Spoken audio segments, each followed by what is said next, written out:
Hello my dear student, मैं आपके अपने YouTube channel star to fluent learning class में हार्दिक हार्दिक स्वागत करता हूं।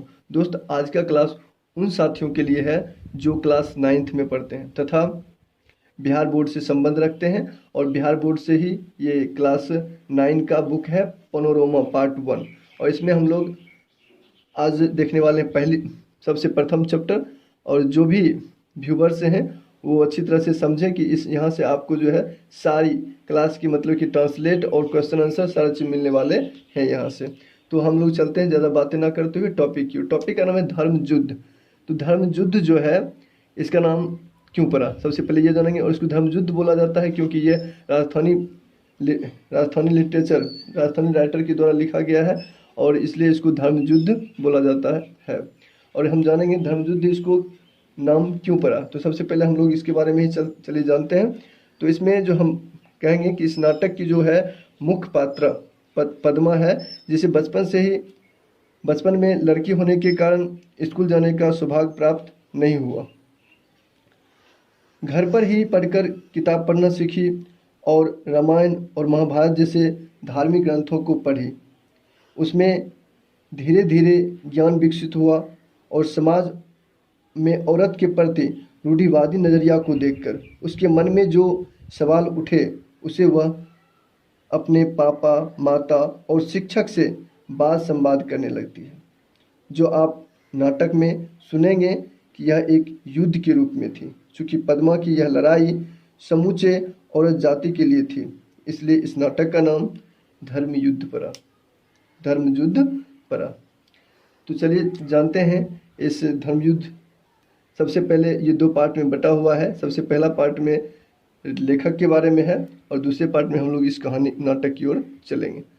तो जानते हैं लेखक के बारे में, राइटर के बारे में। तो Arjun Devcharan a teacher by profession, अर्थात अर्जुन देवचरण पेशे से एक शिक्षक हैं। यहाँ प्रोफेशन एक वर्ड आया है। प्रोफेशन बेसिकली इस सेंटेंस में प्रोफेशन बेसिकली अर्थात अर्जुन देवचरण एक शिक्षक हैं, पेशे से एक शिक्षक हैं, लेकिन इस बेसिकली ए पोइट, लेकिन मूलतः वे एक कवि हैं। His plays appear like an extension of his poetry, अर्थात उनके नाटक, उनकी कविताओं के द पोइट इन हिम, उनके नाटक जो है उनकी कविताओं के जैसा ही प्रतीत होता है। यहाँ अपेयर का मतलब होता है प्रतीत होना। एक्सटेंशन मतलब विस्तार, उनकी कविताओं के जैसे ही प्रतीत होता है। तो ये बहुत सारे वर्ड हैं जो हमको हिंदी ट्रांसलेट करने में सहायता करती है। अगर ये वर्ड का हिंदी पता है तो हम आसानी ढंग से इसका ट्रांसलेट कर पाते हैं। तो सबसे पहले आप क्या कर लेंगे,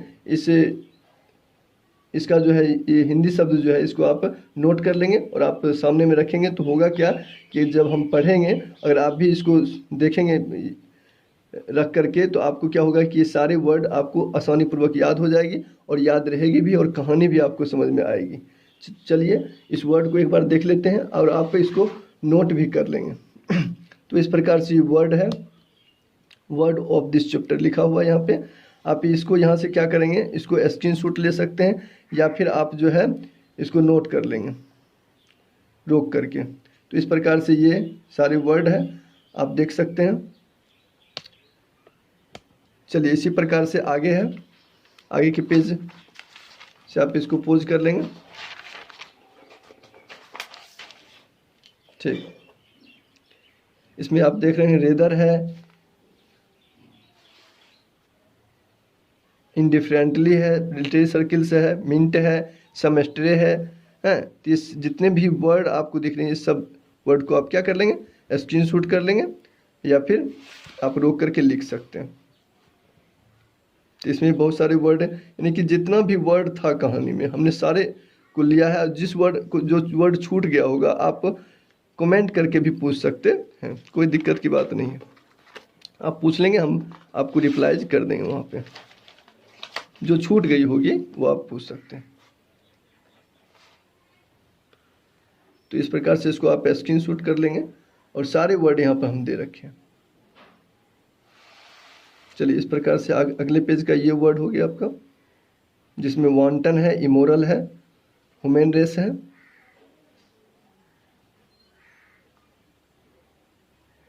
ठीक, चलिए अब आगे हम लोग जो है वर्ड यहीं पर इन होता है और अब आगे हम लोग कहानी में से चलेंगे, कहानी से चलेंगे और कहानी को देखेंगे एकदम, क्योंकि वर्ड पता चल जाने के बाद कहानी अच्छी तरह से समझ में आएगी। तो आगे है, फिर से शुरू करते हैं। आप अच्छा तरीका से इसको आप साइड में वर्ड को रख लेंगे और फिर जो है आप आसानी से इसको समझने की पूरी कोशिश करेंगे। ठीक,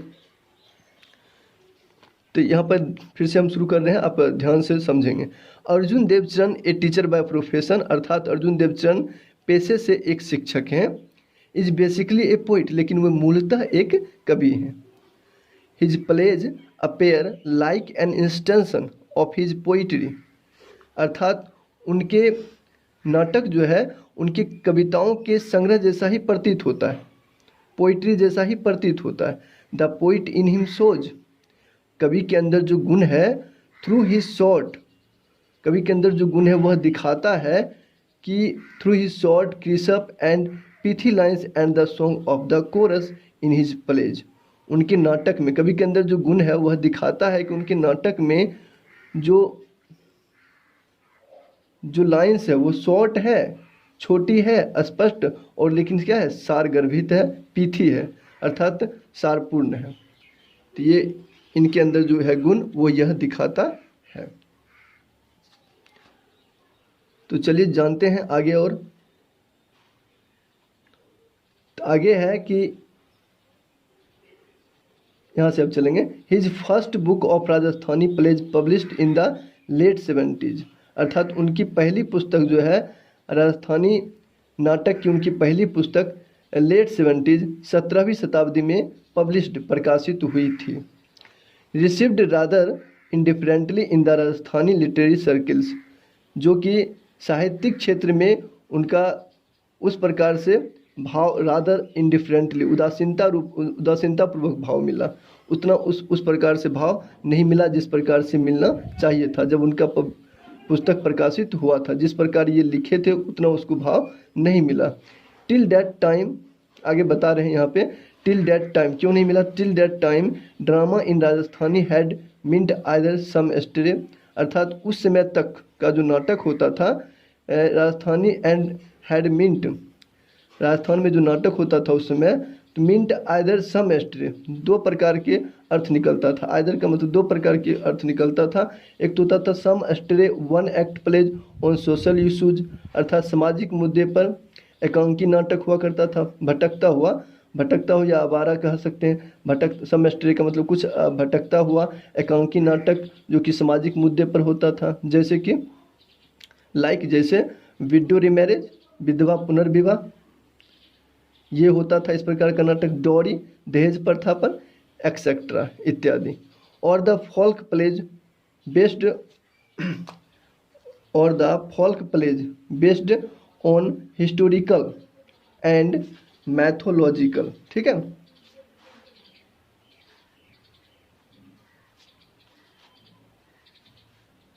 मैथोलॉजिकल, ठीक,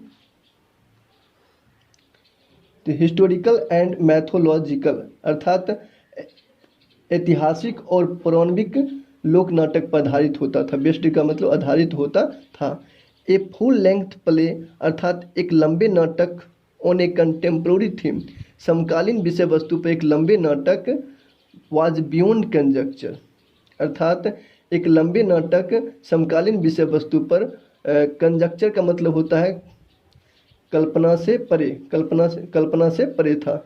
उसमें जो है एक लंबे नाटक का जो है समकालीन विषय वस्तु पर नाटक लिखना कल्पना से परे था। एक लंबे नाटक जो है नहीं हो पाता था, लेकिन उस समय जो था उन्होंने हाउ एवर, तभी जो है Arjun arrival on the scene is significant, अर्थात उसी समय जो अर्जुन जी का अराइवल मतलब कि आगमन होता है, सीन इज सिग्निफिकेंट, उस समय जो है अर्जुन जी का आगमन, सीन इज सिग्निफिकेंट अर्थात उनका जो आने का जो दृश्य है वो जो आते हैं उस समय तो उनका महत्वपूर्ण होता है, उनका रोल जो है उस समय महत्वपूर्ण होता है। Not only in terms of dramatic literature, अर्थात साहित्यिक क्षेत्र में ही नहीं, बट ऑल्सो मॉडर्न थिएटर, बल्कि आधुनिक थिएटर में भी उनका आगमन बहुत ही रोचक होता है, बहुत ही महत्वपूर्ण होता है।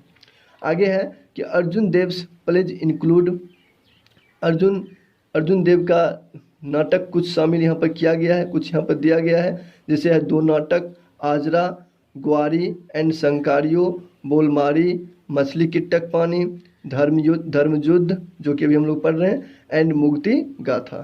तो ये सारे उनके रचना हैं। तो ये सब भी आप याद रखेंगे क्योंकि ये सब से भी आपको परीक्षा में ऑब्जेक्टिव में पूछी जा सकती है। आगे है Dharmayuddha is the story of Padma, अर्थात धर्मयुद्ध पद्मा की कहानी है। ए यंग गर्ल, जो कि एक नवयुवती गर्ल है, educated through scriptures like the Ramayana and Mahabharata, अर्थात महाभारत और रामायण और महाभारत जैसे ग्रंथ की समझ रखती है।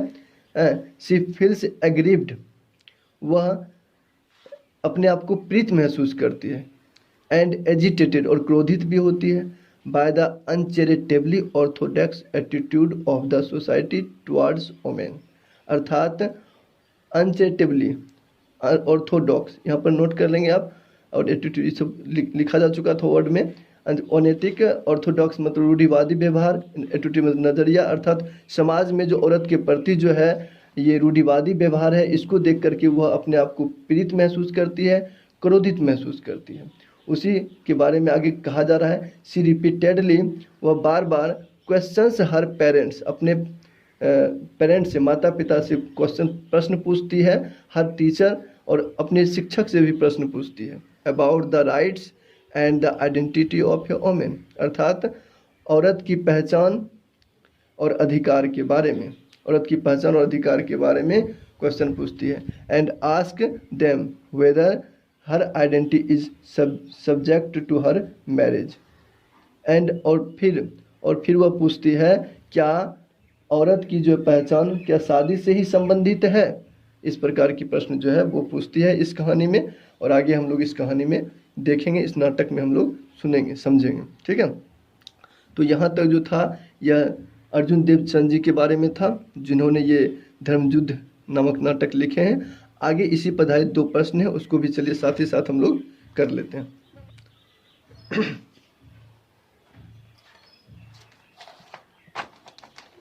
तो आगे पहला प्रश्न है कि what forms the identity of a women in the society, अर्थात समाज में औरत की पहचान किस रूप में है, आज किस रूप में है। तो जानते हैं इसका आंसर। जैसा कि क्वेश्चन कह रहा था कि समाज में औरत की पहचान किस रूप में है, उसी प्रकार से आंसर है कि as a women is known by the name of her husband, जैसा कि एक औरत जो है पति के नाम से जानी जाती है। And according to the common belief, और सभी के अनुसार, कॉमन बिलीफ सभी के अनुसार, an unmarried women has no place in the society, और एक अविवाहित महिला का समाज में कोई स्थान नहीं होता है। So marriage forms the identity of a women in the society, इसलिए शादी समाज में शादी के रूप में औरत की पहचान है, इसलिए समाज में जो है शादी के रूप में पहचान है। इस प्रकार से हम लोग कह सकते हैं, इसका आंसर दे सकते हैं। चलिए अगला 2 नंबर का आंसर हम लोग जानते हैं। तो दूसरा नंबर का आंसर, क्वेश्चन पहले जान लेते हैं, क्वेश्चन क्या कह रहा है, क्वेश्चन समझ लेते हैं, फिर इसको आंसर की ओर चलेंगे।